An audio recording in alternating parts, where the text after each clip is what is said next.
Ok, très bien. Bah, écoutez, bienvenue à cette deuxième séance du cycle de droit comparé organisé par la PEB, et donc plus particulièrement la commission recherche et innovation. Aujourd'hui, après l'intervenant allemand qui est venu au mois d'octobre, on a la chance, la possibilité d'avoir un intervenant qui est Tom Maliska, qui est un Américain, je vais le présenter un peu plus, et qui va venir nous parler de ce qui se passe et comment ça se passe justement dans ces relations entre les universités et les établissements publics et les entreprises aux États-Unis. C'est intéressant de le voir et en même temps de voir combien peut-être c'est différent de la façon dont on appréhende les choses en Europe.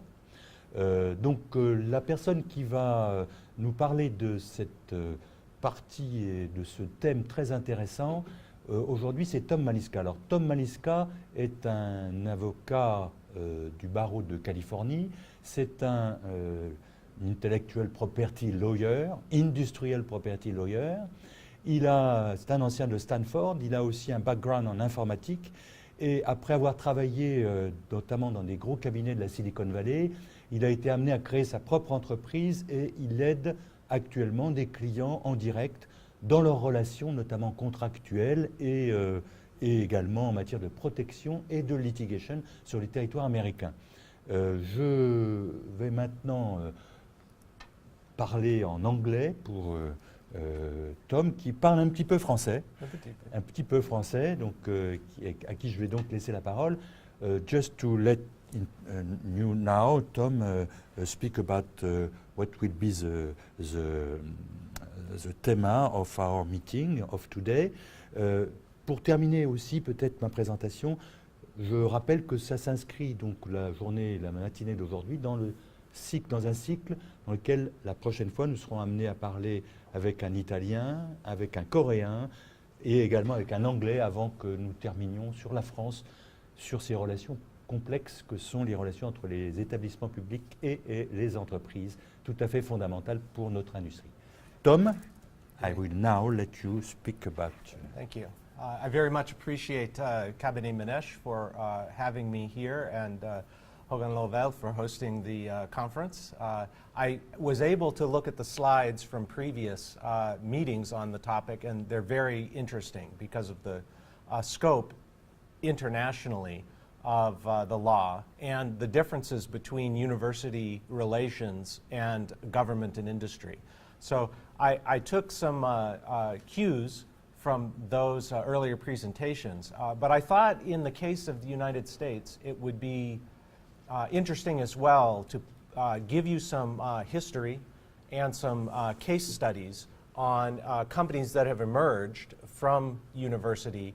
Some of the names that people know very well today began as university projects, and Google, Yahoo, etc. So, and since they were Stanford projects, I know some of the foundation of them very well.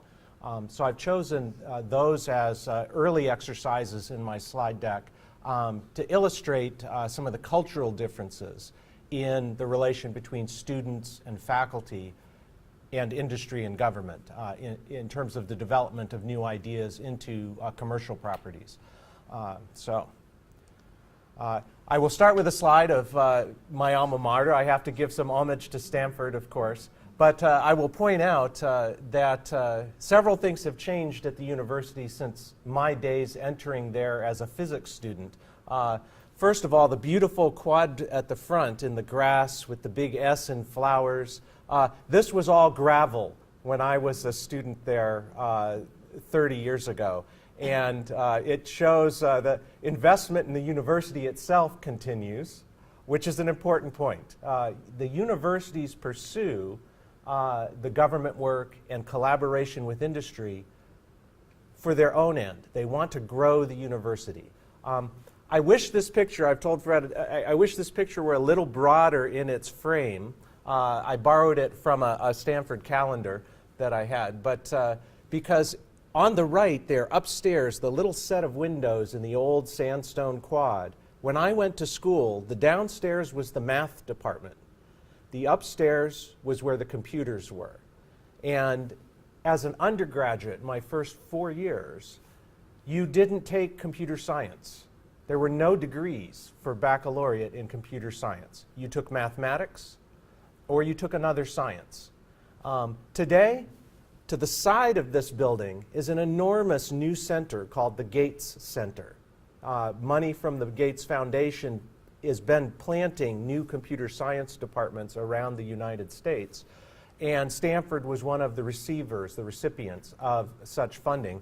There is now an enormous center. And if you ask at Stanford as a student to take computer science for your baccalaureate, they say, what kind now? Okay, there's many choices compared to my days entering the university. So that's a quick reason, of course it's Stanford, dear to my heart, but to show you this picture, because the change is dramatic, and the change is driven by, almost entirely by its success working with industry. The players. I think in the United States, the model for interplay between industry and the university is well established. You have the entrepreneurs, the folks who want to build new business. You have research faculty who are dedicated to their scientific inquiries and wish to publish. You have talent, the students, the staff at the university who can build things. You have venture capital or other sources of funding, but traditionally in the United States it's early seed capital and venture funds that drive new businesses. And there's industry, of course, the folks who adopt and bring technology through partnerships to the market. Now, this as a theory is really simple to lay out. I think it's very important when you work with universities to think about your team, because the strength of the collaboration depends, just like in business or in a law firm, on the team that you build. So I brought this slide together to illustrate that point. I'm not sure these people could work together. At the same time, they are, of course, all iconic of the role. Steve Jobs is the entrepreneur. Einstein, who was an entrepreneur in his own right. He tried to create refrigeration technology. But certainly the research scientist. Wozniak. Woz is the great implementer, the guy who could build it, the guy who could dream it and put the hardware together. The bankers, right? Note, in this case, of course, the bankers running away with the money, a very important theme to remember.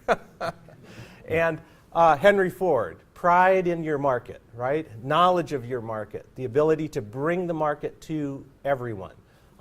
These are themes, I think, for being successful in each of the domains.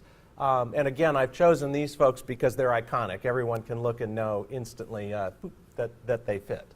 But the players, the number one lesson I have learned working with startup companies and universities is, before you look at the idea, before you look at the funding or the business and marketing model, you've got to know the team. And if there's a mismatch on the team, success is far harder to achieve. All right, a little bit about the structure of universities in the U.S. It's a bit different than in other countries of the world, because there really is no federal university system. There's no such thing as a United States university, exception the military academies, who have some limited role in university research indirectly, but are not considered big in that sense, in their own right. At the same time, we have really two kinds of big research universities: the state university systems, University of California system, the state universities such as Ohio State, Arkansas, Michigan, are all research universities. The private universities, Princeton, Harvard, Yale, Stanford, there are 100 more, which operate by bringing in students to instruct, but whose faculty advance by doing research, are another source. Those tend to be smaller schools, but the individual faculty are very focused in specialties. We also have a very broad community college system. These tend to go region by region, town by town.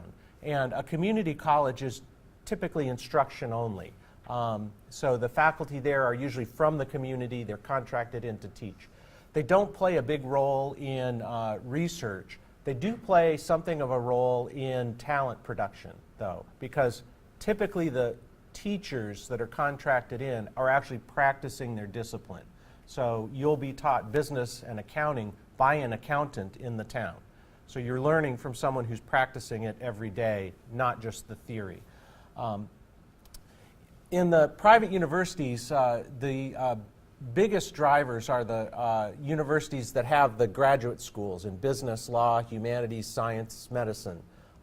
In those universities, and those tend to be the bigger schools, there is a big focus on research that supports all the graduate studies. So students who have advanced pursuing their master's or their PhD are largely supported by industry or federal grant money in the research they do with faculty. At the same time, the students, often undergraduates, can get jobs working summers or during their semester in those research facilities. So I had many friends at Stanford, for example, who wanted to go into medicine and were able to work their last 2 years 20 hours a week at the Stanford Hospital in a research lab. And it gives them some very good experience on what it's like to be a graduate student in research.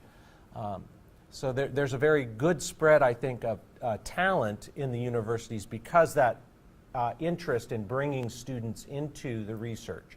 Faculty and students are not separated. The faculty have to have students working with them in most situations to be successful.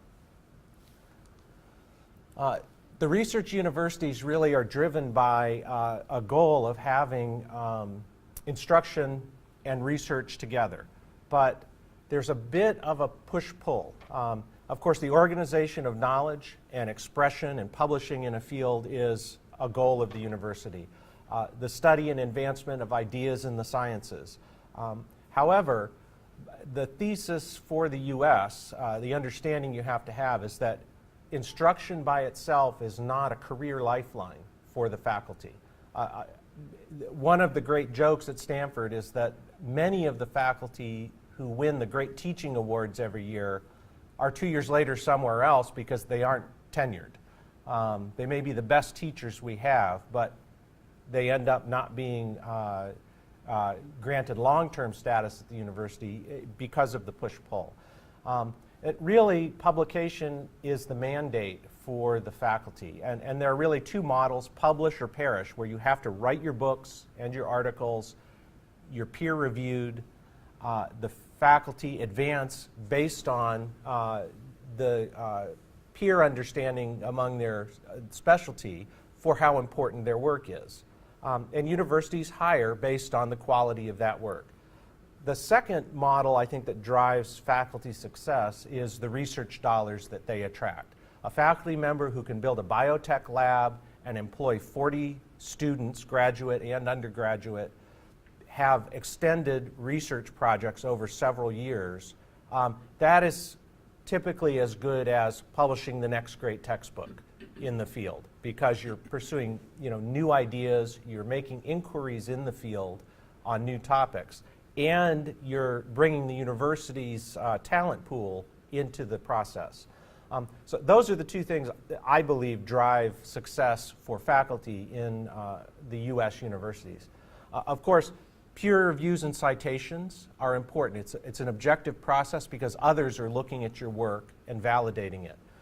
The grant process itself, when you seek money from industry or from private foundations or government, is a very strong process in the U.S. It's a very detailed process to request a grant, and the reviews are done by people who are very knowledgeable in the field. There's also, I think, and this is an important strength contrasted with things we've seen in other countries, that peer review in the U.S. is actually very strong in terms of limiting fraud in research. So the research that's being produced is very reliable and is the foundation for pursuing other projects. So that attracts capital. Capital doesn't feel like it's going into the universities and then coming out with results that can't be reproduced or are questionable in terms of their methods of research. So the end story, and this is important for later in my slide, that politics on campus, there is a tension. Instruction and research are generally battling each other because the universities in the U.S. need to have a bed of students to teach. At the same time, research is growing and growing and growing. Per my first slide, when I went to Stanford, I think probably 85% of the faculty were engaged directly in teaching the undergraduate young students. Today, I think that percentage across the major universities has slipped. There's a big drive now towards doing instruction with contract faculty or lower level graduate students doing the instruction. And I think in a way it takes away from the contact students have with the research faculty, which is really a driver for students to get involved in industry or in deep research that can be contracted from the outside. So that's a tension that I see today contrasted with the past. In industry, of course, there's other kinds of innovation in the U.S. than what you get from a university. Most industrial companies have an R&D division. They have their own staff that does research. They try to drive the research, of course, into products, and new marketing. And quite often, that's where we see innovations putting the tools and infrastructure together. The IBM PC is a great example of that. The first PC was folks looking at a bunch of parts that had already been invented and going, this could all fit in a box. Let's make one. And it became one of the more successful products of its time, but more so it defined a new field, the desktop computer. I think as well you see innovation centers that are moved away from the direct needs of the company, and the most canonical example is Xerox Palo Alto Research Center, where researchers are given very free rein to pursue new ideas, to build new technologies, to test out new infrastructure, and there's no real driver to get them to product.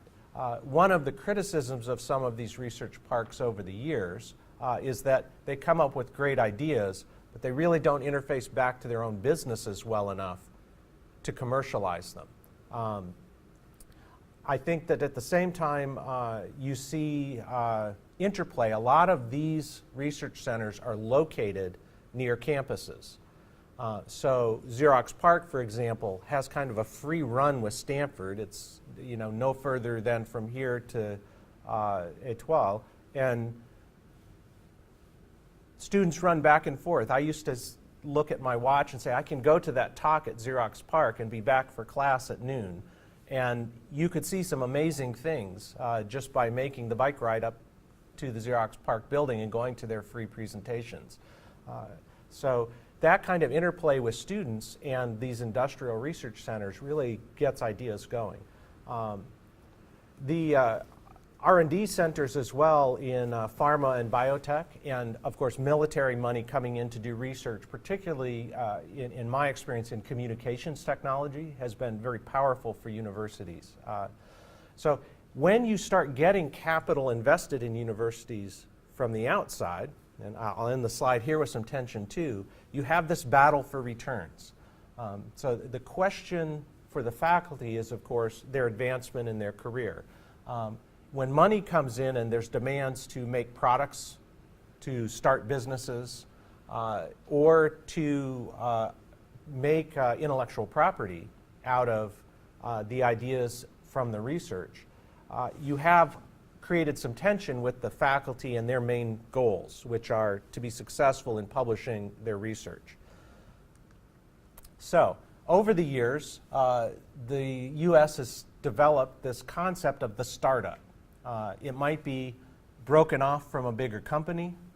It might be a group from a university deciding to form a new business. It might be two students in a dorm room saying, we've got a great idea. So The basic idea of the startup cycle sort of runs this gamut. The idea, the business plan, the team, the pitch. What's your 1-minute story? This is the famous thing in the US. If you got caught in an elevator with someone and you have a minute between floors, how would you catch them and get their attention? So the pitch is what we call that. The exit strategy. How are we going to make money? How are we going to merge with a bigger company? Are we going to sell all of our assets once it's working? So you have to have some idea of how to move your intellectual property and your product. The prototyping, building the prototype and defining the IP, typically then seeking serious venture capital money to grow the business, doing deals with industry, finding marketing partners, getting revenue targets for the company, and then performing some kind of exit for success. So I've taken this slide, which you can look up this whole startup cycle and read entire books on how it works. But I've tried to map it against the university itself in the US.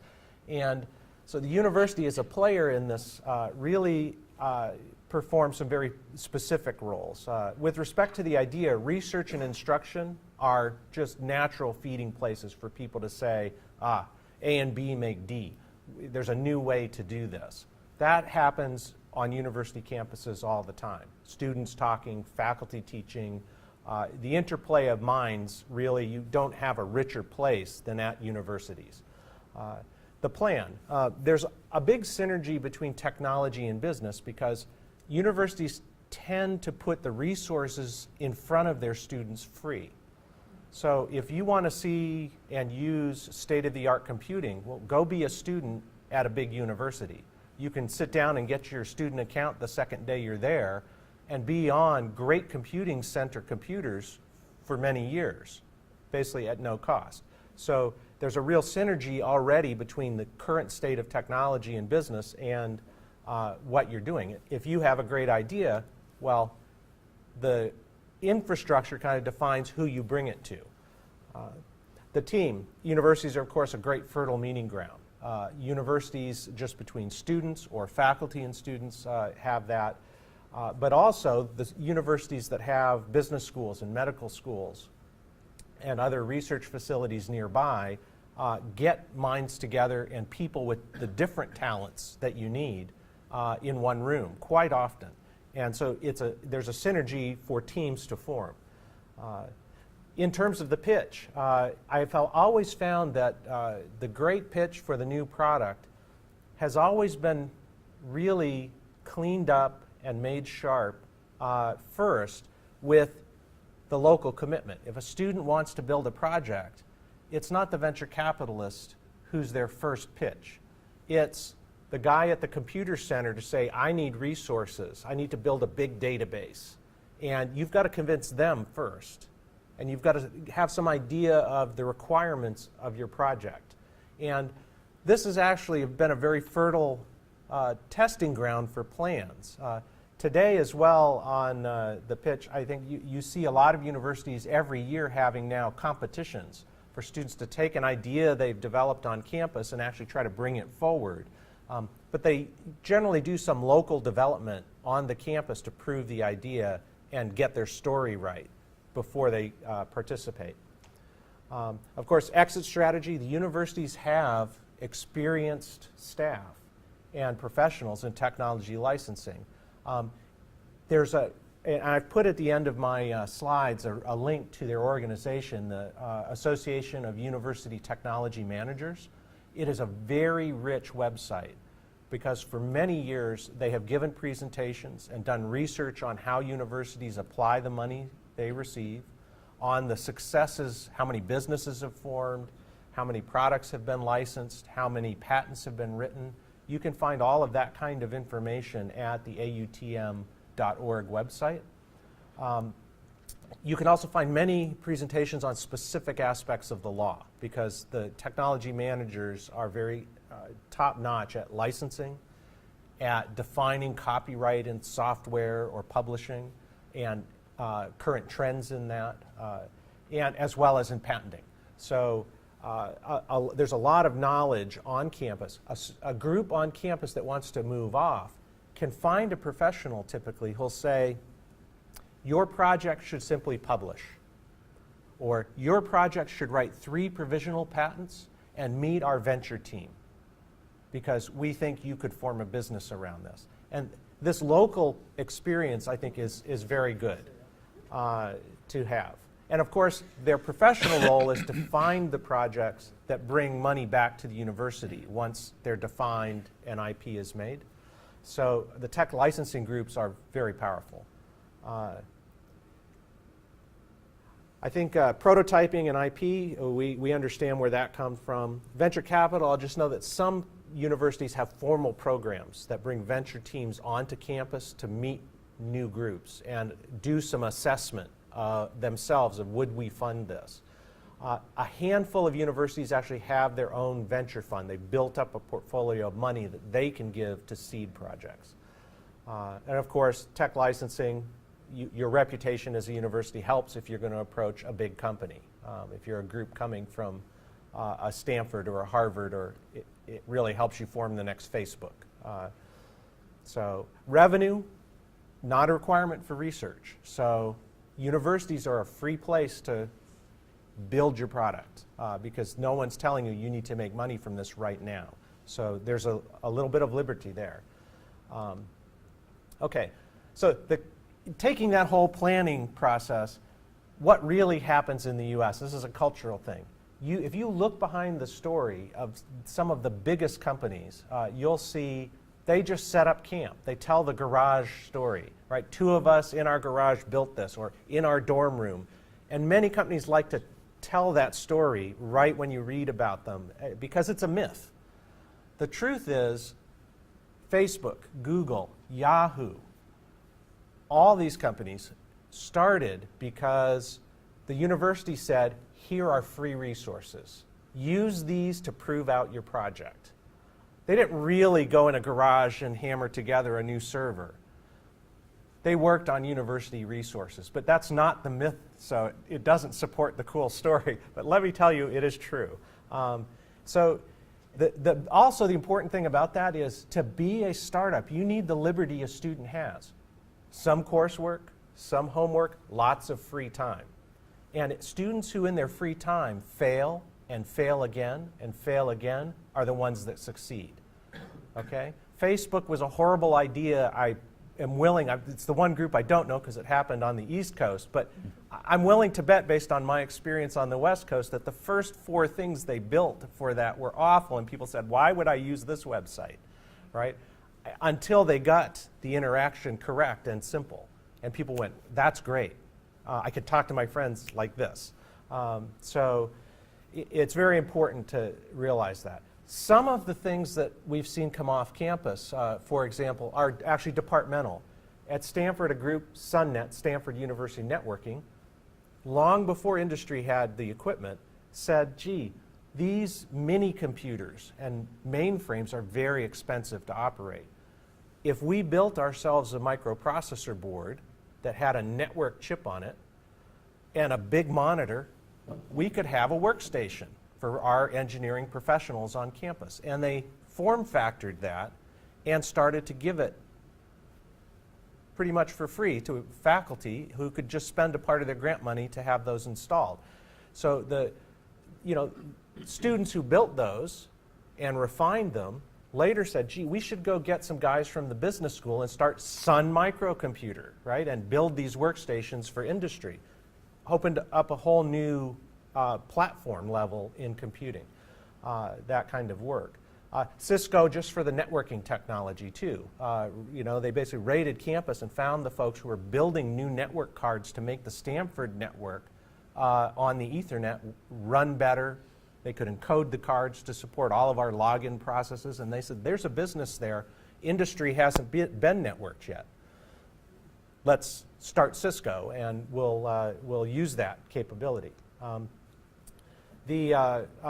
great story, of course, if folks remember when Steve Jobs was pushed out by the board as the leader of Apple, he turned around, sold a bunch of his Apple stock, and funded Next Computer. and built what was at the time probably the coolest computer box on the planet. Now, it was too expensive. It was overambitious in terms of its performance against the laser printing and new things he wanted to do with it.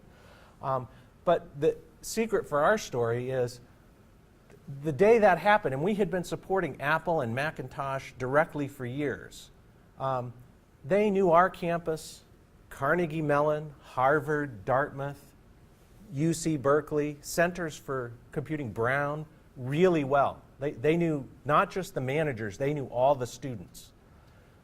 Next, took its team, walked into the buildings on campus and said, we'd like to give you a job, to the folks that programmed. How many of those students do you think stayed in their programming station on campus with the chance to go off with a startup with Steve Jobs? It was a fantastic approach to getting talent, but they had built that through many years of collaboration with the universities.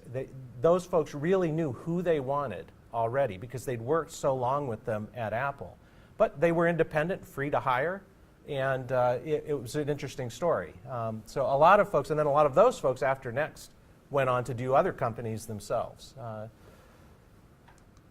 So the theme of this is in the university garden. I'm trying to relay how important that freedom, the talent pool, the ability to take state-of-the-art technology and ask, how can I make this better, really in the US lets universities be a hotbed for new ideas and businesses. Folks know the Yahoo and Google story, I think, pretty well. The important aspect of this for the story today is that to remember that both of these projects were graduate student projects. They grew to the point where the department said, this would be a great research project, but you should get your own space. And they put them in these temporary buildings over by the computing center. They both built out their technology until they were at the point of holding up the university computing systems because they were archiving so many records. And at that point, of course, the licensing folks on campus, the business folks who knew campus, their faculty were introducing them to venture capitalists and saying it's time to take this out as a company. Other studies, I have worked, and I don't name a name here because it's a failure, but similar story. The garage model for this company, who I worked with for 3 years, was a loft over a pizza parlor next to campus.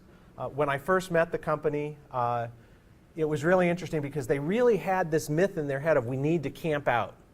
We need to have our own little space. This loft over the pizza parlor is going to be our garage.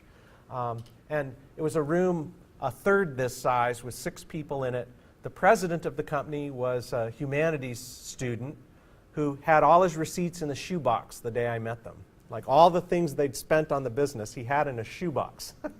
And I remember sitting there and going, okay, what's your burn rate? And he dumped it out and said, let's add it up. You know, how much do I spend a month? True story. So very low cost factor. And independence from the university is something they really wanted. But I think it was a mistake. These folks came from a great department on campus, Symbolic Logic, which studies ways of applying computer systems. And they were so bought into the startup myth that they really wanted to get off. Probably, had they spent a year and really refined their model on campus, they'd have been a huge success. Because what they did was take your search and look at what 100,000 other people had similarly searched, and they'd make recommendations to you. They had a new way to do that. They were particularly good at targeting products. So think, I'm buying a book at Amazon. They were fantastic at finding you 12 other related books, but not look-alike books, which Amazon is so good at. You buy a mystery book, they'll show you 100 mystery books. These guys would look at that book and go, actually, you might really like this history book too. You might really, and they'd have some idea of what the relation was. And they could do it really fast. Now, they had also started early for their market. their main target, and again, this was in their head, that their exit had to be with the search companies. At the time, that was Alexa, Ask Jeeves, and a very early Yahoo. Those businesses didn't really know yet how to make money. Every article you read about those search companies at the time was, will advertising pay the way? Right? Will they ever make back their venture money? No one knew, and there were lots of theories about that. So their target companies and partners were very young too, and really didn't have defined revenue models. So the story on this one was, they eventually built their product, did some business deals, got acquired, but the acquiring company burst in the dot-com bubble. 2002, it went out of business and off the stock market. So even though these guys went on to do other great things, it was unfortunate that their own original idea wasn't able to fly, and those are some of the reasons. I think they followed the myth and the startup cycle. The strength might have been staying at the university longer. And we saw that. It's the hidden story, Google and Yahoo, because they both really matured their products a great deal while on campus, until campus actually said, leave. You're too big, too good now. Here's other resources and people you can work with. Leave. And universities are actually very good at that. Of course, there's also many projects for which commercialization is not the exit. So open source technology today, a lot of products, encryption technologies, programming languages, database technologies, network management tools are built on campus by people who have an idea on how to improve the current state of the art. But they realize they're never going to be a business on their own. So they make them open source with a license that says you can improve this product, but you have to contribute your improvements back. So it's free to distribute, it's free to improve, but make your contribution back to the open source group. And this has actually led to some very mature products in the world. Major improvements in Linux came out of this, and collaboration between university models for distributing Linux. And Unix adaptations, as well as a lot of tools just for programming. Okay, so when you look at the models from a legal point of view, and my own logo comes into play here. How do you get from idea to IP? You research. The publication and teaching really gets balanced against the commercial interests. There's always, when you discuss with faculty, they want their rights to publish. You want your rights in IP so that you can commercialize, license, and protect products. So there's, to me, those conversations have always been about timing. When do you need to publish? When is the, can you keep this work secret so we can develop patents or define the trade secrets in it? And will your peer publications match that? So it's an important conversation to have with faculty about the timing of their publications. But I think typically it's not been a hard thing to manage. The one time it has, or the one instance where it does come into play and can be very harmful, though, is when faculty do publish or just post descriptions of what they're working on, just announcing, I'm working in this field and here's our result. Not really a formal publication, but it may undercut your patent rights. To handle that in the US, provisional patenting is actually practiced very broadly by campuses today. They'll engage their technology team when there's a commercial or government interest in the research and make sure that provisional patents are done ahead of publication. But again, that's typically done with professional staff or outside attorneys stepping in and saying, we need to organize this. Okay, so trade secrets, copyright, and patents are the typical methods of protection. I will say that at Stanford, if you talk to the group in technology licensing until about 2008, they would have told you that copyright was the majority of the protection they gave anything. Software, because software could be copyrighted, they would register copyrights and license other folks to work with the products or create derivative works without the expense of patenting, and very successfully with hundreds of products, books, publications, software, even designs. Today, I think, though, there is an emphasis on the patent asset at universities because the commercial and investment groups are really looking at patents as a hard asset that they can control for a period of years. So I'm going to skip this slide. We've talked about most of the ideas about how patent sharing and IP rights on university come into play and build good teams already. This is just really picking up the ideas from before.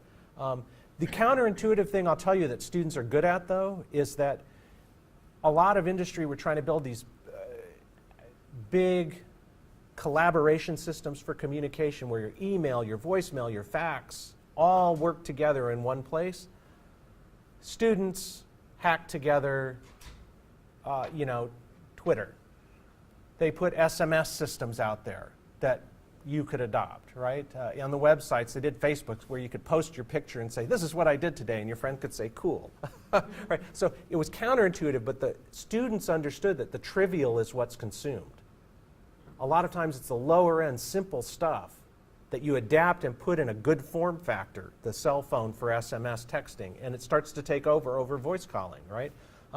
That drivers for that are often the students on campus just adapting a simple communication tool. So government-funded models are important to mention in this talk. I think that it's important to know that in the US, research money means you have to disclose your inventions. You have to tell the government upon which you're filing.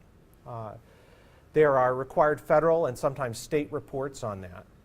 And you have to keep the entity that provided you funds, the Department of Education, DARPA, exactly what research results you're achieving. There are today, though, hosted systems for the grants and for tracking the grants and for tracking the patents. They now have an iPatent system, which is the required system, gives you a key code for every patent that you're going to file, goes along with your case number in the patent office, and you can build your portfolio of research patents there. The government, under the new Bayh-Dole law, the interesting thing is the U.S. had this situation where every government grant had a negotiation about who got the IP rights, and it was very complex, and every deal was a little different. Some agencies standardized, but across the board it was very complicated. The Bayh-Dole law said for all federal monies, we're going to have a couple set of simple rules. The funding agency gets a license back to your development. They're free to use it in the context of their work for the public. At the same time, you have to make disclosures of your IP, and there are rules for telling them what you filed and when and who the inventors are and which government agency is receiving the report. They built this iEdison system to track that mandated reporting. So the government has an umbrella website where you can put in all this information. So they actually, the government simplified everything. It's a miracle if you know government bureaucracy. But Bayh-Dole has had a tremendous impact. There's also a mandated statement when you do publish things, you have to say these magic words at the bottom. They can be looked up other places, but you can read it here. It's very simple. The invention was made with government support under a certain contract awarded by a certain agency. The government has certain rights in the invention.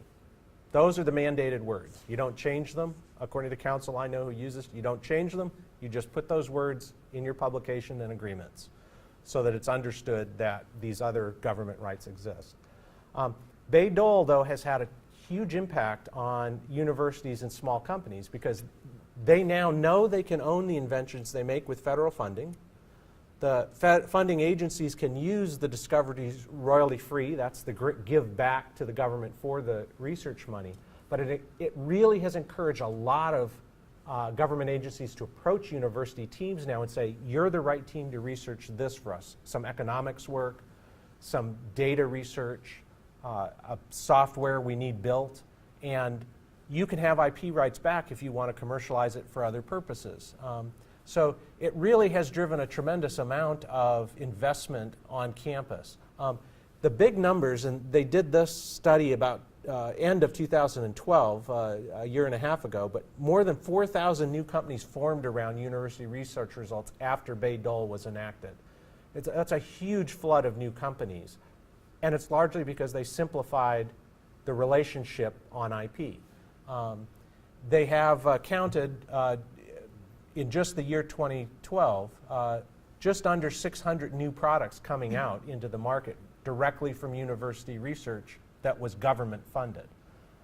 So actually, it's very measurable results from simplifying that interaction with government. Again, I'll note that the AUTM and if you go to the government websites at the USPTO, you can find some very nice papers on Bayh-Dole and how to process interactions with companies under it. So so tech transfer, it's meant to bridge university to industry, and most tech transfer on campus has the goal of making the campus better. You know, they have a tactical mission, which is to find research on campus that can raise money for supporting the research and students, so improve our community by funding them, but also to build infrastructure on campus. Having great projects means the Gates Center will approach you, and that project will say, we'll build you a big research center because you're going to house 50 industry projects a year. So let's build that for you. So the interplay between government and industry money has been very important. The tech transfer, knowing that a school is a great resource for new businesses, is sort of the feedback loop. As you do that work, it enriches the university. Industry, of course, wants to get exclusive rights in order to commercialize. Typically, that's defined as to the duration of the rights, either self-defined in a patent or if it's licensed technology, it comes out of the licensing agreement. The region or national scope, is it worldwide? Is it the EU? Is it the United States? Is it Texas only?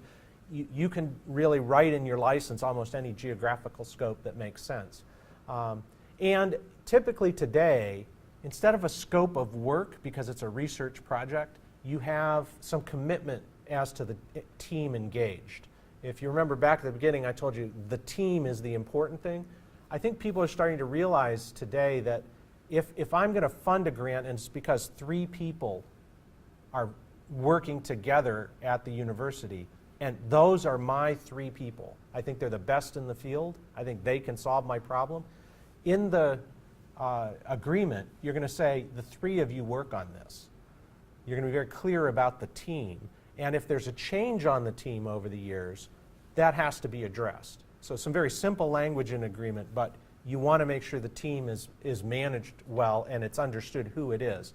The old days where faculty would take in a lot of grants, but you know, some new graduate student would get handed the project, work on this all year. It's really not what industry wants. They want to know that there's management, there's leadership, and that minds are working together on it. So they're, I think, much more careful about that team aspect. I don't think, and I'm making a big point of that, you won't see that discussed a lot if you read other materials on doing this type of grant proposal or licensing from campus. But it is actually in practice quite often today that the team is defined and the management of the team in the rights discussion is very carefully done. Yes? In your model here, does that mean that universities actually take the cost of filing and paying them the actual rights? Or do they want the partner, the industry, and the player? Yeah. I'll tell you that there's kind of an 80-20 rule. Typically, while things are in development on campus, the campus research office or technology licensing office is the resource for discussing the rights and how to protect them. Once they're commercialized or transferred to the industrial partner who then makes a product from it, the agreement is typically that the industrial partner has freedom, with cooperation from the team on campus, of course, to make more IP. They can create derivative works, file copyrights and patents, but anything that's formed on campus is typically defined by the university licensing group. Patents might be filed, but with the agreement that those go to the benefit of the commercial partner once the transfer occurs. Yeah. So it's kind of a timing thing. There are, of course, it's an 80-20 rule. There are times when the commercial group says, we'll handle all the filings, we'll do all the reporting, we'll hire the law firm, of course. But typically it's a handoff at some point down the road, and it goes from university being managed to commercial management. Yeah.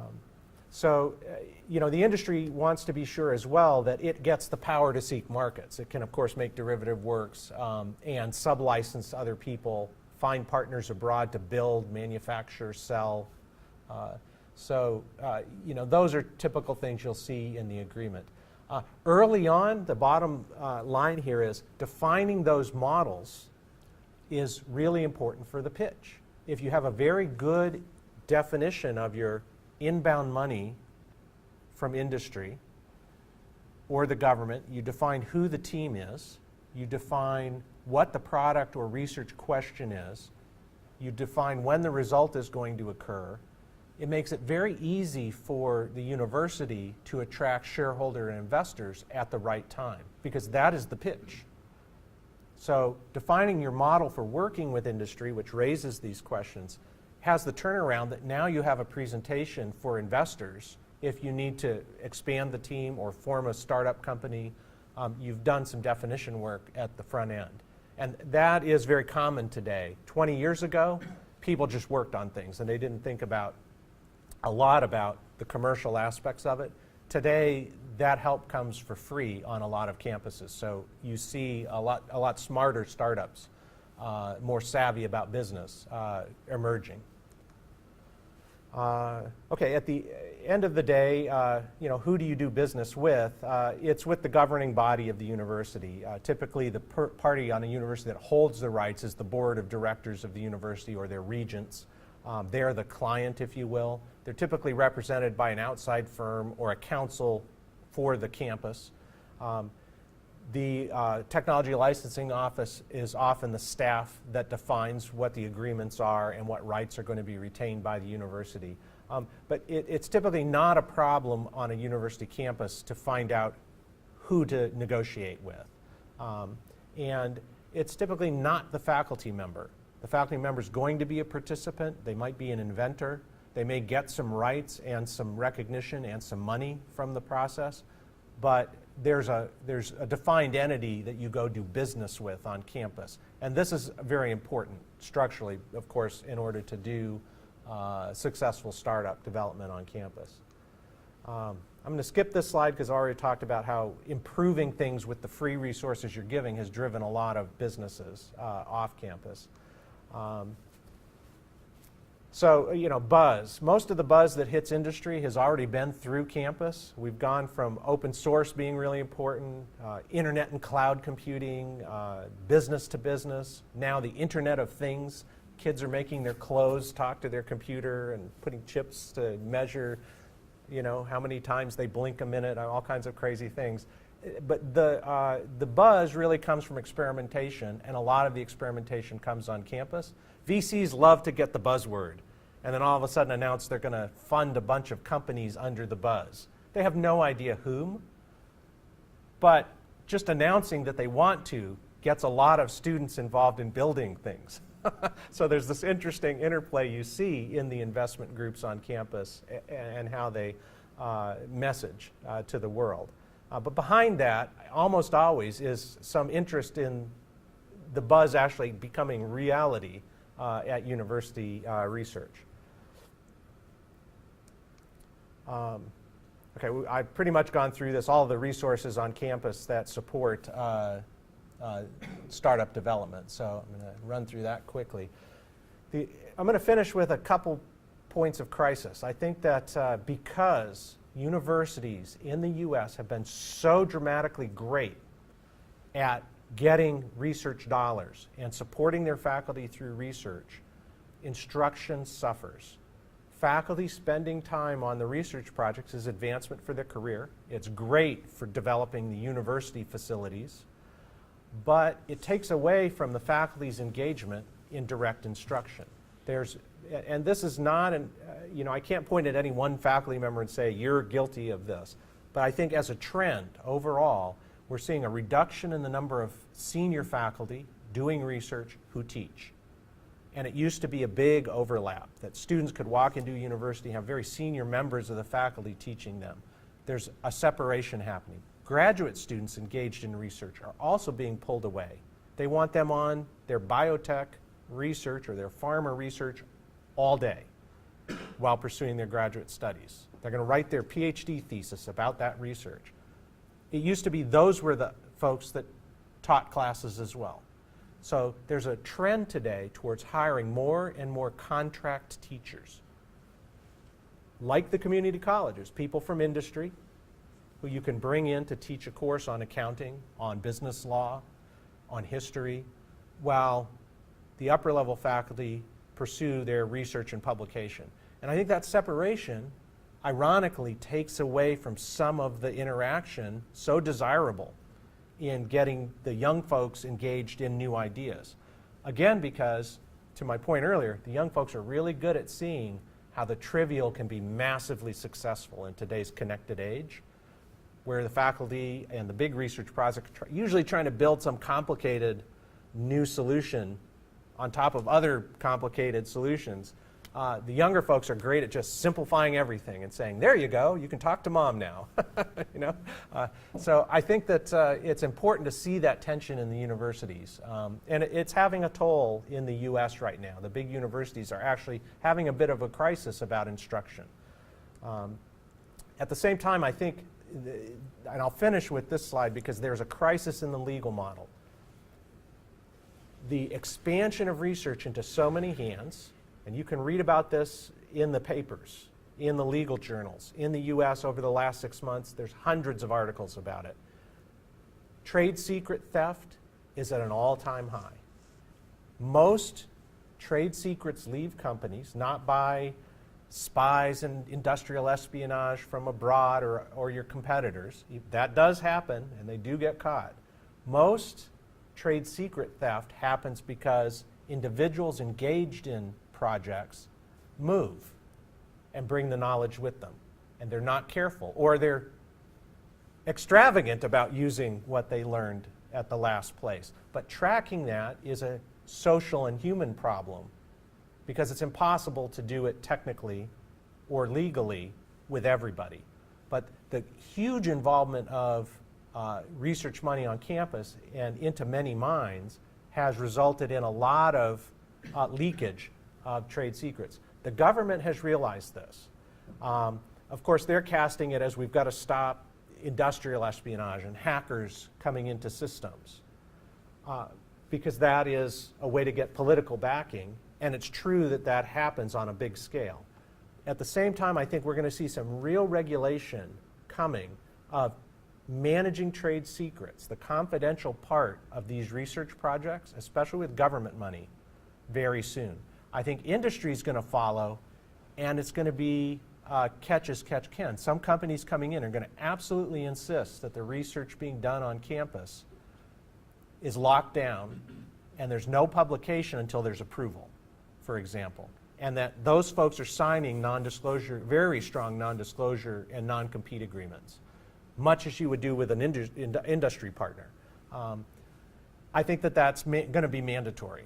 Now, that is going to have something of an impact on campus and its liberal sense of sharing ideas, of course. So that interplay is going to be a little difficult to manage culturally. But we'll see that, I think, as a major change in the law. There'll be, because you rarely have talks on campus with university licensing folks about trade secrets. Historically, I think they're going to get involved. They're going to start making sure that projects on campus have mandated rules for protecting information, data from research projects, new product development is going to have to be covered that way and managed on campus. So I'll leave you with that sort of future thought. And yeah, okay. Questions or problems? Okay, Tom, thank you very much for this very interesting and helpful speech. I think I'll start with a question.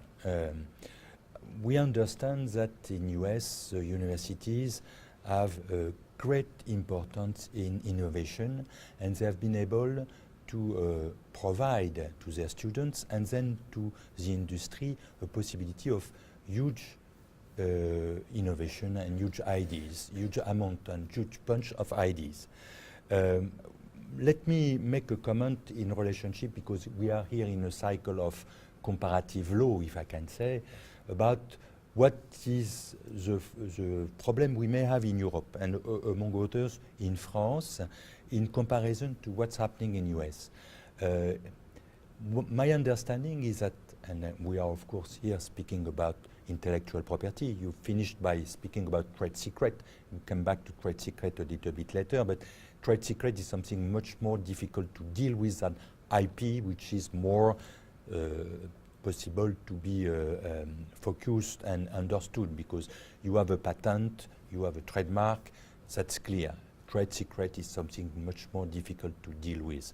But with regard to patent and to innovation and protection of such innovation, my understanding is that in US, the original rights are relying in universities, and then you have this switch to the industry. We were speaking about the 20-80% switch once, but it's also made by the fact that in US, it is the universities which at the origin are filing the patent. That's the one who are paying for the protection, and then switching this protection to the industry, which then take in charge all the cost of such a things. One of the problems we have in France is that the universities are the owner of the original rights, at least co-owners of the original rights, but they are not paying anything because they have not the money. So the situation we have in France, for instance, is more, we have the universities who want to keep the ownership of the patent, and we have the industry who has to pay for everything and maybe have some part of this co-ownership, which is, of course, more difficult to understand. It's a little bit as having the butter and the money of the butter, that obviously you don't have exactly the same situation in US. What can you comment on this? Yeah, I think there's a, when I hear that story in terms of a comparative perspective, it's difficult in my experience to understand a group who, if you want to develop the intellectual property, but you don't want to invest in its commercialization, what good is a paper patent in a drawer, is what we say in the US. I mean, 20 years ago, trying to convince people they should patent their software innovations, we would say the same thing to companies. Well, they'd say, well, what do I need a patent for? I'm putting my software on a disk and selling disks, right? Why do I need a patent? And we'd explain about enforcement of patents and the ability to protect from distribution. So it seems like the university model where it's paid for by the university retains or shares the rights with faculty, as in France, leaves open the question of what are we going to do with that? And I'm not sure what the breakthrough model would be, but it'd be a very interesting discussion. Is there, in the US, at that point, and that happens in the US, the local campus will develop a product, technology licensing will help protect the IP, but there's a point where the campus turns outside. There's staff and experienced folks, who, even faculty who've done it previously, who'll turn outside and reach to industry and say, you can license this, or you can buy this. You can buy all the rights from us. And that bridge to hand off the intellectual property is culturally a big part of the US, to the point where the Bayh-Dole Act was created to standardize how we do that with government-funded things, recognizing that it's happening in thousands of projects every year. They decided to have one set of rules to manage it, that turn around so that things could become commercialized. And it's resulted in a tremendous number of new companies and new products coming off campus each year. But so there's a legislative model, I would say, you could look at on how to get from the point where you successfully develop things on campus and the government or the school itself says, we own this, we share it with the faculty, but it really isn't producing value back to the school other than reputational value or publication value.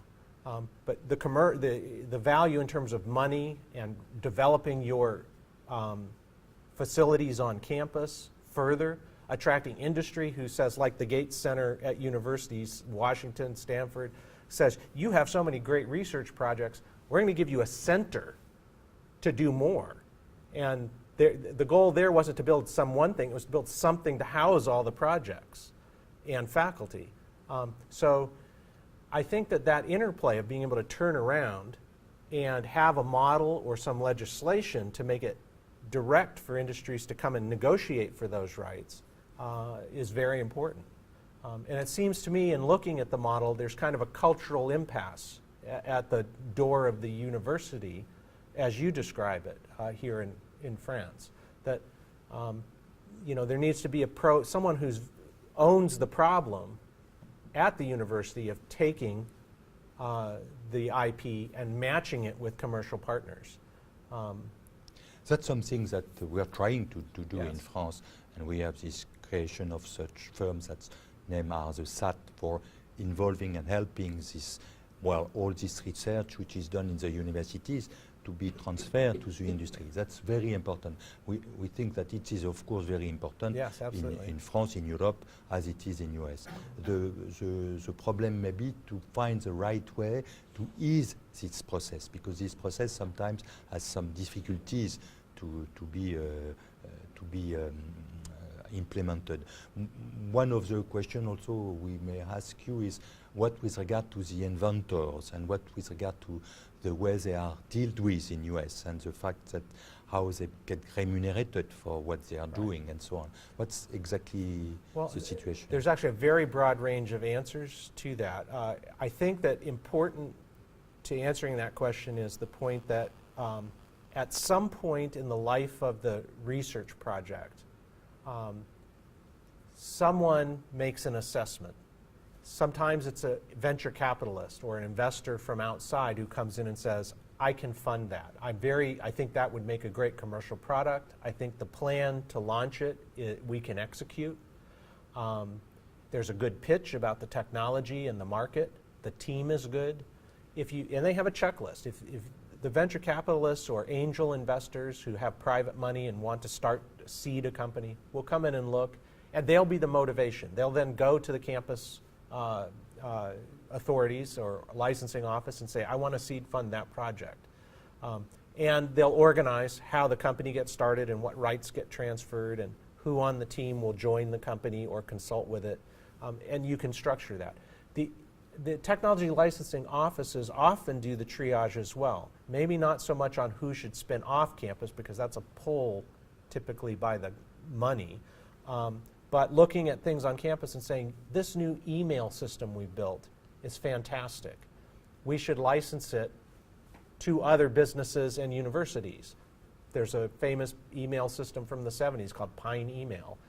Pine Email got licensed very broadly under a very friendly license and got adopted by universities all around the world, basically on an early form of open source licensing that just said, give us credit for doing this great email system. So it was a reputation builder for the computer department that built it.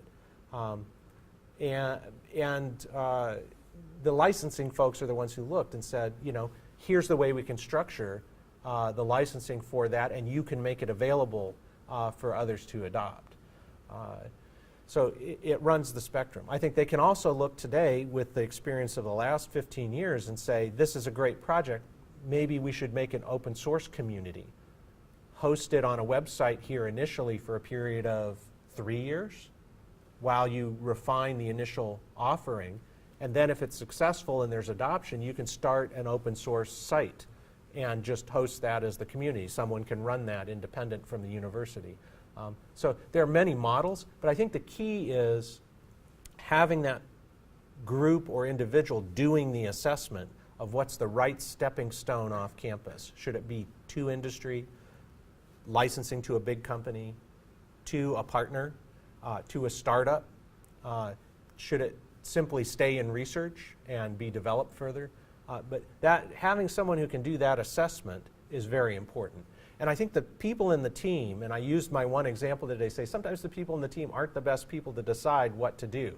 They may adopt a whole path and execute every step of the path, but it's a mismatch to had they had better advice and a good mentor, I think they'd have had a better result in terms of having a mature product and success commercially.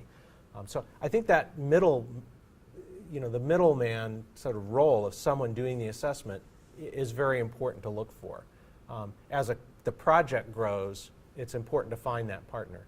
That goes away a bit when it's a biotech company who knows what they want from a research group and defines it right at the beginning, of course. When you get commercial entities stepping on campus to fund projects, they're usually very focused about what they want from it right from the beginning and what rights are going to flow back. Pure research on campus getting converted or student projects getting converted really need a level of assessment. But there are ways that technology licensing groups do that. Angel and venture capital folks know how to do that, to look at 10 projects and decide this one is the one I will fund. And of course, outside industry coming in knows just what it wants usually. But I think having that player who assesses the projects is very important. That means that he has the strength to do that. Yeah. Because also part of the question may be what is the influence of the president of the universities, what is the delegation of power that these kind of guys will be able to reattract and make that kind of whole understanding of what is the best way to use such research and capitalize on it, either through startup, either through licensing, or to going in open source, as of course also the possibility, due to the influence of the big president of the universities and so on, to do such kind of thing. Because sometimes there is some conflict of interest. And you didn't say what was going with regard to the inventors themselves. Because part of the question, of course, is when you have innovation, especially in co-owned innovation, when you have some development which has been done between the industry and the university, how does that deal with what is, for instance, the inventor situation? How is it managed in US? That kind of thing. Yeah, I think most of the federally funded innovation is governed by the Bayh-Dole Act now. So if you're taking money from a government agency to do research and it results in patentable IP, copyrightable publications or software, the agency retains rights to use that itself. The grant back is what they get as compensation for their funding you. The intellectual property that you produce has to be reported in patents on the iEdison system.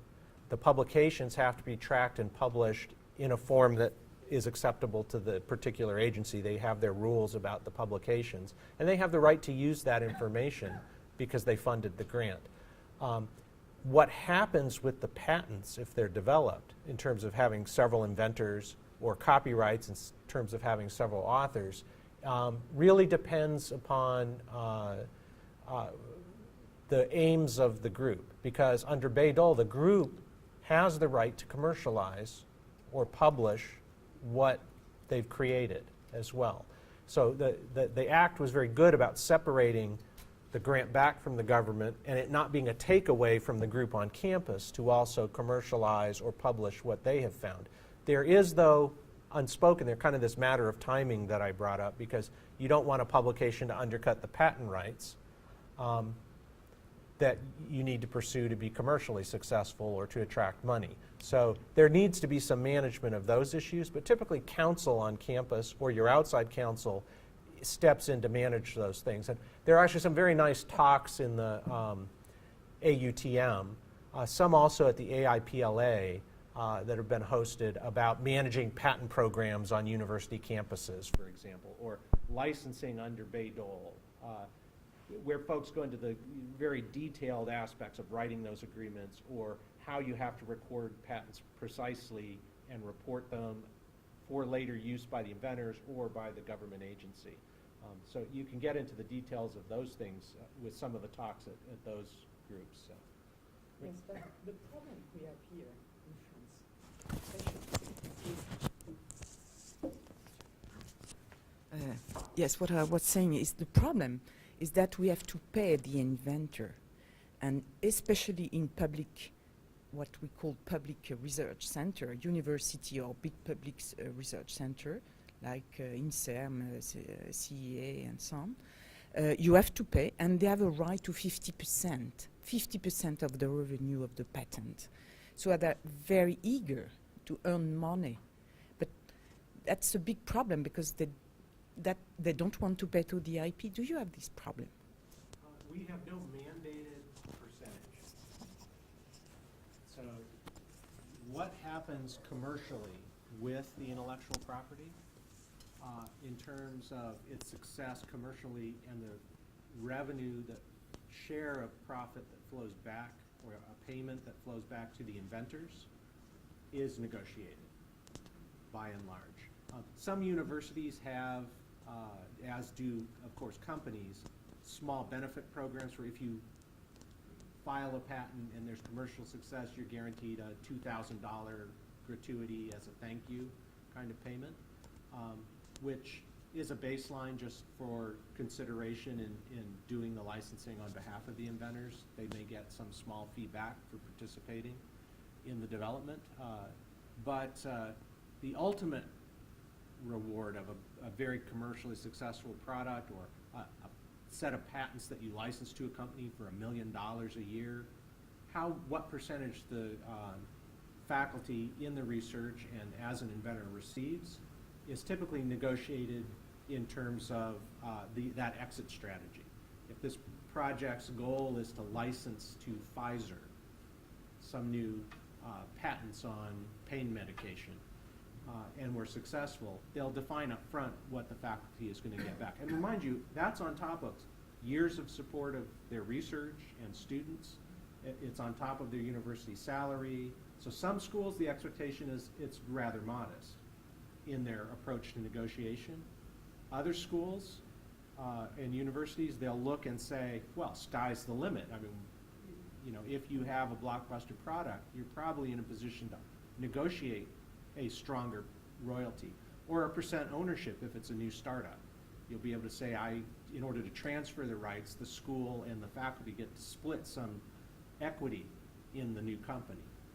And so that's another way to say, we'll all take the risk together, but our rewards will be commensurate with how successful the product is.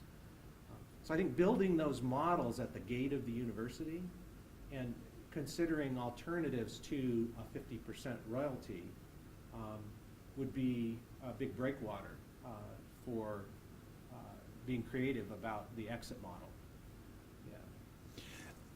One of the points you mentioned, the fact that it is a negotiation on a point-by-point basis between universities. But here one of the question was, and what with regard to the personal inventors?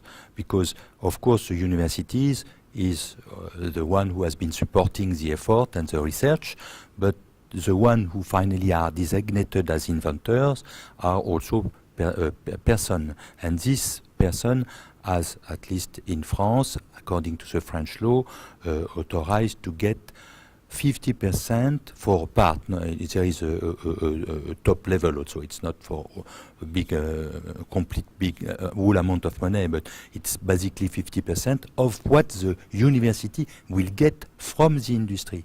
That means that it's not only a question of negotiation between the university and the industry, which will deal, for instance, for specific royalties, but then what we know, what we have in France is that 50% of these royalties negotiated by the industrial and the university will then get to the inventor, which is, as it is in the law, as it is a reglementation, it is sometimes difficult even for the university, because, of course, the amount of money that the inventors will get is, of course, dependent from what they will have been able to negotiate with the industry. And this is part of the question, especially when you know that in co-ownership invention, there are maybe also inventors coming from the firm, the company, the private firm, which of course have not at all this kind of possibilities of remuneration as we have in the public industry. That's part of the problem. I will say this, in the U.S., the expectation may be a little different, because if you are an employee at a company, other than a founder who owns an equity share, you're an employee at a company. Maybe 30 of us are in a software firm, and I'm a coder, and I come up with a great idea for the product. And in talking with my team, we decide we're going to patent this idea, and a company achieves a patent. I might get nothing for doing that than my salary and any stock I might be earning in an option plan. Because it's expected that all of the ideas I have in relation to my company work flows to the company. So the expectation, programs that I've run will give $1,000 to someone when they file a patent, because the team that works on innovation with me says, well, we'll pick only the good ideas and we'll tell those guys thank you. And maybe we'll give them $2,000 as a bonus if a patent is granted. So there's a little bit of money as an incentive and a thank you. But for the most part, the expectation is all your work flows to the company, including your great ideas and patents. You get some reputation and you can build your career around being the creative guy. Maybe in your next business, you're the chief technology officer because you've proven you can develop patents and come up with good ideas for products. But so in the industry side, that windfall bonus really doesn't exist for the regular employee. In the university, faculty, depending on their reputation and the degree of novelty in their idea, get leverage. So I think if they have a huge idea and say, this idea is really not a research publication, it's not just going to be a chapter in my next book, I can do a startup company. So I'll go negotiate with the university my right to take this idea into a startup company where I might own 50 or 60% at the start, and give the university 10% as part of the compensation for taking the intellectual property off campus into the startup. If a mature company is looking at campus and there's some patents, a research team, and they want to acquire those, they'll either purchase or license those from the university. And the universities typically have some kind of policy internally about negotiating in those kind of terms with their faculty in terms of bonuses, tenure. It can count many ways at a university. But I think the faculty are involved in terms of saying this idea should exit to a startup, or this idea should be a product we license to other companies through the technology licensing office. And at that point, a percentage for the faculty is negotiated. Now, the exception, I'm talking about the big research private schools. The state schools, I think, probably have mandated some return because everyone there is working on behalf of the state of Ohio at Ohio State University, right? So I suspect, although I have not worked a lot with them, that the policies there are tighter. At the University of Washington, where I worked as with the technology licensing group, they had set forth some basic metrics for that so that they could, while the range could be broken in a particular deal, they had preset some expectations for faculty that if there's a successful licensing of a product, your department will give you this much extra funding next year. If we go and make $1 million in license fees for the university, you can get some additional resources, might get a direct payment, but that they would set some kind of range internally so that those faculty who were state employees understood that it was limited in some way. That still didn't mean the faculty who had the danger of that in the US though is the faculty who has the great idea one day might go, I'm not going to do my research here. Because if it's not done and begun and paid for by the university, you're certainly capable of going somewhere else and saying, let's form a startup company and putting a team together. So there are a lot of faculty who have their feet in two places. They're out in industry with a business trying to build value that's got that big return for them. And at the university, they've got some research on focused topics going. But the two can be separate for faculty in the US as well. So there are a lot of faculty who have a foot in each camp. So.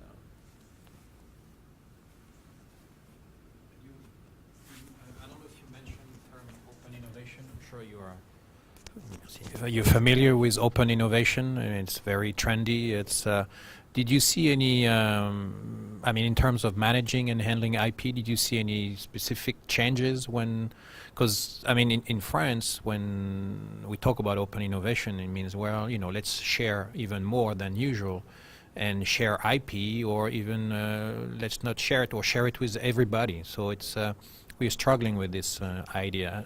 It has a buzz. It's kind of a buzz term right now. I've worked with incubators and companies that are spun out from university departments and research, where a lot of ideas are being passed around, and then you want to use that collaboration and communication, but to grab the great ideas and move them elsewhere. So I think the model's actually been around for a while. It's got a current sort of buzz to it.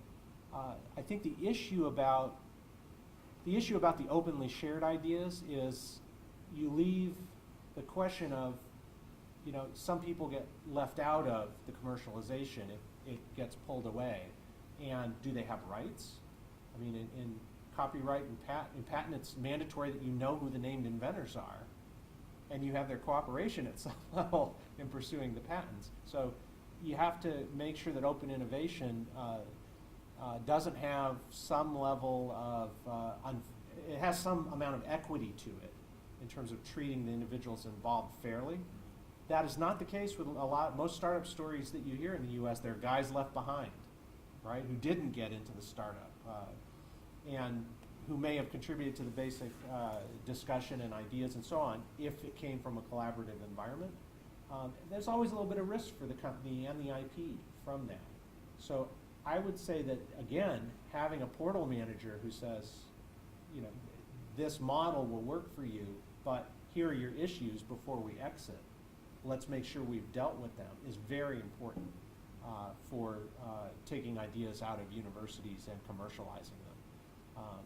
I think that I've seen the innovation, open innovation model talked about too in terms of privately funded incubators, where they throw open a space like this on 4 floors, lots of cubicles to go and program or work all day in.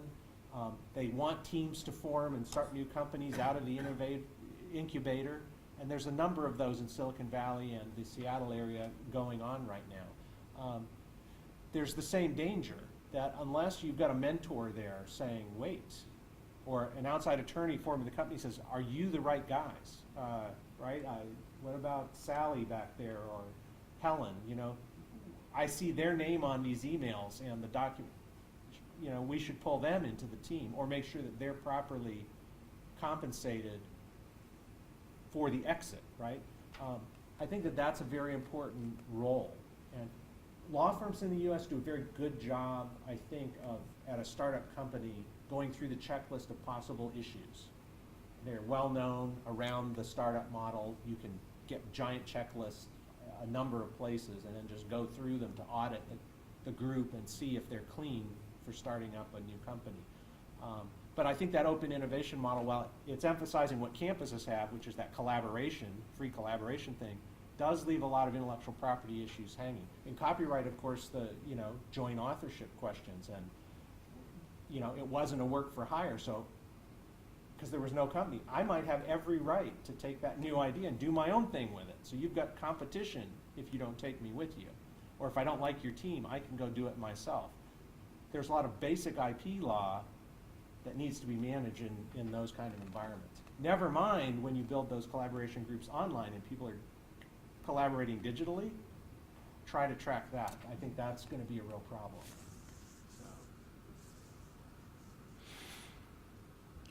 Okay. Any further question? Okay. Well, I think that we want to thank you, Tom, for this very interesting and helpful speech. Want to thank you also again, Hogan Lovells, for having us as a place to be, and thank you everybody for their attention. And so, as I mentioned, the next conference will be from Italy, this time probably at the end of January. That's the point to set with the new conference guy. And again, I hope that this would have been helpful for everybody to more clearly understand how it is in other countries than France, where we definitely have things to ameliorate, improve, and we have here now further good ideas to try to push on for the future. Thank you, everybody.